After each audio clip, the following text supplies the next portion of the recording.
كهندي في بيت متأكد أصلا روما سكين بس مكان كده وتوهندي وانت دلك نوفي لايتي تنقل تشوفي يوكي تنبيكم وتدور تاجر سونجاين كين لغة أبزاين لغة مكاي ساكين بين بكيني تدرين بين أكيد دبرت يا مو يوغا تدرين إيمو ماله إرجمو ماله ناتشو ماله جبرو ماله جبرا مركزان فرصة جنة كنافيو هدو غلطو ماله ديه إنتي مو أفكار كانوا بتشوفوا بعدين جدًا أفكار كانوا ولا تدري because أفكار اليوم ما كانوا ولا كده ولا بني أتلانتا ده وجه تبري كنت جدًا خراف فقورة هيرين كبيرة سينة كبيسة هيرين مقالة كتير أوروميا بيجالا كيسة تبرتو كدبرتو دان أوباه تري هيرين كنا رتكوبات نتوفو درك أمان توفو أبدا دلقان أبا خرورن أمنو dalagaan qabaa karoora hin qabnu otoo inni jedhu lakkii dhiifamanaa qotii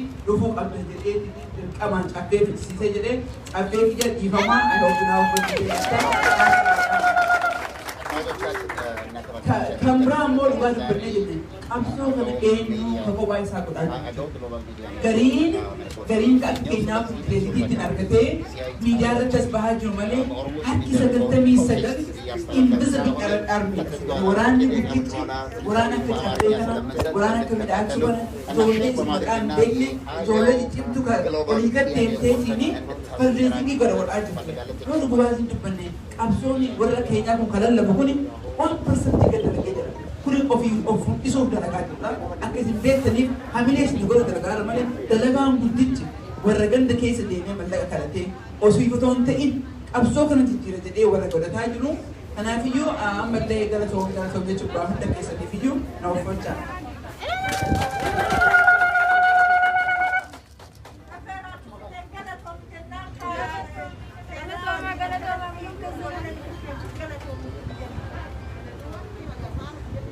Akkam nagaa yaa saba Oromoo akkam nagaa bakka gammaddanii bakka gammadne xiqqoo jedhaa nama maayikillee hiikama namni ammoo yoo gammade waan dubbatullee Oromoo rabbi bal'isee heddumina keenya kana dhufee kanatti bareechee rabbiin uume rabbiin warra akkanumatti gartee bilisummaa ofii gonfatu nu haa godhu dhabtoota kennallee rabbi nu haa baasu rabbi gammachuun gartee gammachuurraan nu haa dabalu Oromoo keessi gartee dhiphateeti keessi rakkatee keessi dhukkubsataa jira gubbarra uffannee deemne malee keessi keenya akkuma jiru jira dhabtoonni keenya gartee namni qaroon keenya gartee mana hidhaa jiran kunurraa ijoollee Afrikaan uraan waan jira boo'aa jirra ammoo injifannaa Oromoon osomaa boochu injifatte osomaa boochu gubbatti baana gubbatti bahuun keenya dhiyoo kana hin qabdannaa hamileen kun qabdu akkasitti haa jabaannu haa akka tokko taanee wal qabannu lammata ammoo kabajamtoota obboleeyyan keenyaa yookaan ijoollee keenyaa seenaa faan argee warra dura isaaniitiin hoogganaa jiranii nama yeroo ofiillee kennee halkanii guyyaa saba kanaaf fiigaa jiru cafeeraan isullee akkasuma yoo qilleensarraan argaa jiraanillee akkuma nama bira jirutti argaa jirraa dhugaa hin nuti waa'illee isinii godhaatuma turree isin duubaan jirraa waa'ee isinii boona nuu jiraadhaa isiniin boonnaa seenaatillee gartee dubartii taatee am dubartii jetteen kenne bakkoota dhiiraallee keessoota dubartiillee qabattee niin fiigaa jirta rabbi si haa tiisu rabbi si haa eegu hedduu si jaalanna bakka nu guttee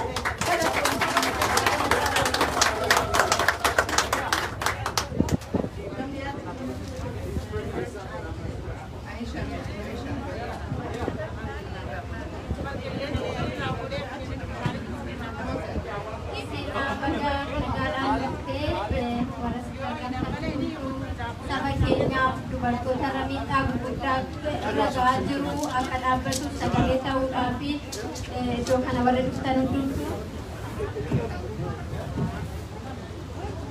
Roomaan isinii jechuu jaalladhaa haadhotaa baay'ee nama boonsaa dagaafa Hacaaluu galaafatanii fi haadha tinni rafne karata hundumaatiin dadhabaa hojjechaa rakkoo irra dhabanii gochaa jiru. Gochaan keessan kun baay'ee nama boonsaa. Sagalee saba keessaniif dubartoota gudeedamaa jira. Dubartoota irra miidhaa gahaa jira. Ijoollee irra miidhaan gurguddaan gahaa jira. Qabsoon keenya kana booda dubartiin deebi'uu kunoo shamarran cimtuu kan akka seenaa kan rabbi nu kaaseef baay'ee waan galateeffanna. Kanaaf inni bilisoomnaa dubartiin deebinuu waan dandeenye hundumaanii warra biyya keessa dararaa gurguddaan isinirra gahaa jiruun isin cinaa jirraa hamma dandeenyutti isa isinirra dhabdanii du'aa kan jirtan ijoolleen keessan isin jalaa galaafatame du'aa akka malee saba keenyarra gahaa jira. Dubartoota irra miidhaa gurguddaatu gahaa jira. Madaan sun nuti sin dhaga'amaa ribaa hidhamnee nuti akkuma keessan dhiphinni keessan dhiphina keenya dukkanni kun immoo nurraa garagalaa ifattiin jijjiirama. Rabbiin nu gargaara. Tokkummaadhaan dhaabbannee jirra. Diinni keenyallee waan baay'ee nu taajennee gammannee aarsaatti goonee ijoollota dargaggoonni itti dhumanii itti cabanii lafeen itti cabee warra biraatiif ormaa fi firiidamiidhaan akka burraaqan biyya sana keessatti godhee nu immoo cabaa akka malee nu cabsee kana booda garuu deebinee hin cabnu. Wanti dhaloota qabsoo kanaaf dubartoonni fi ijoollonni keessaa biyya ormaa keessatti gochaa jiran kun wanta abdii guddaa namaaf kennuudha. Itti yaadna akka jirutti amanuu sun amannee itti kennine akkaataa hin taane caba hin taane du'a hin taane wanta arginee beenne baay'eetu nurra gahaa jira. Dararaa kana hundumaa nurra darbaa jabaadha lafa jirtanitti. Ayyoonni keenya obboloonni keenya biyya keessa jirtanittis miidhaan garaagaraa isinirra gahaa jiru. Guyyaan ifaa jira ni milisoomna.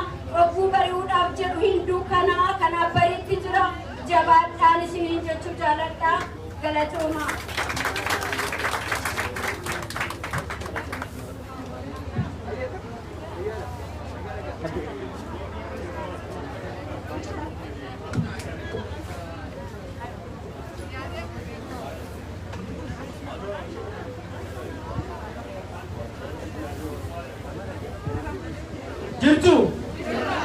Jirtu.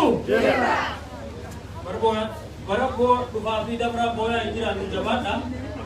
Jabaadha jechuudhaaf isin biratti argamne bishaan kana fakkaatutti nama keenya nyaachaa ta'e haan arganii jechuuf bakka itti mul'anna. Jabaadha bakka yaadne hin mageenyaa jechuu barbaade. Kana gahaa turtanii isin majajjabeessuufi. Walgaafadhaa lammii gootee bisaa gaafii tana. Biyyaatii badhaatuu tan jaraa caaltu jiitu Oromiyaa dhagamna. Humna namaatiis taanaan rabbiif galannaa gayuu akka biyyeetti qabna. Nama nuun deemuu sayyuu kumaatamaa ni qabna. Biiflee darbatee hin dhabne kan lubbuuf hin eelanne. Leenca lammiif gaachanaa baroota meeqa qabna. Dhiira dhiigarra martee gumaa baasuuf gadootu boorota meeqa qabna. Hangina maali qabna ni bara dhufaa fi dabraamu yoodhaan ajjeefamna.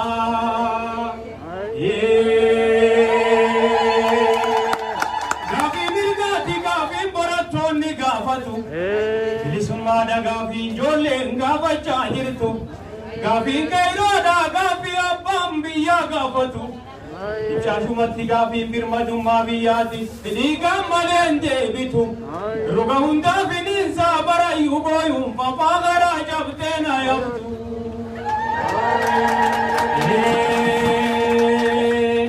Lallabii lola labsi iyyiti iyya dabarsi. Ira guyyaa murtiidhaa dawwaaqii dhageessisi. Tunta duriin gargarii ni dhageessaani garta marroonaa dhageessisi. Ingeenaa dhageessisi. Sanyiinaa dhageessisi. Bobbaasaa dhageessisi. Dhugaasaa dhageessisi. Engeenaa dhageessisi. Waboonaa dhageessisi. Oromoo dhageessisi. Qeeroonaa dhageessisi. Yabbaan qabne seeteeti nafxanyaan nu dhaadatte arraas nu baadhimatte. asirratti raawwattu wayyoo beesi hobbaasii diigaa beebaasi.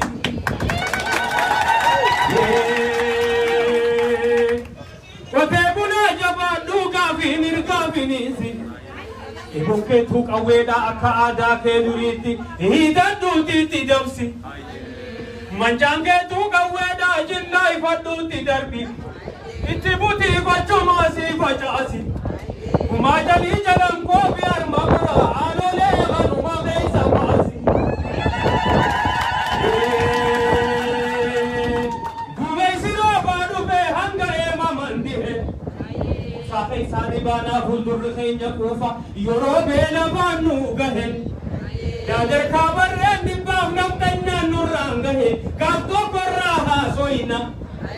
Gaafa gadaan deebi'ee Oromoon beela bareeda jala wal gahee. Amma Oromiyaa fi Oromoon bilishoomtutti qabsoon keenya itti fufa. Qabsoon keenya itti fufa. Amma Oromoof Oromiyaan bilishoomtutti qabsoon bilisummaa Oromoo itti fufa. Itti fufa. Arraas boruus Oromoon abbaa biyyaati. Abbaa biyyaati. Galatooma.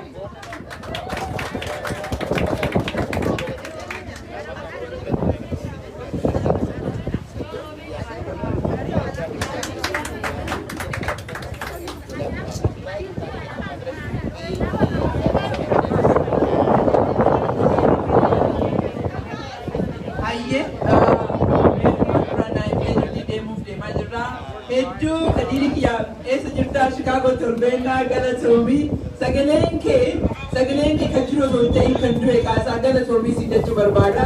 Hundi keessatti galatooma. Berreedi kan inni duuna malee qabsoon kun duratti dhuftee kanaafuu we'll move forward.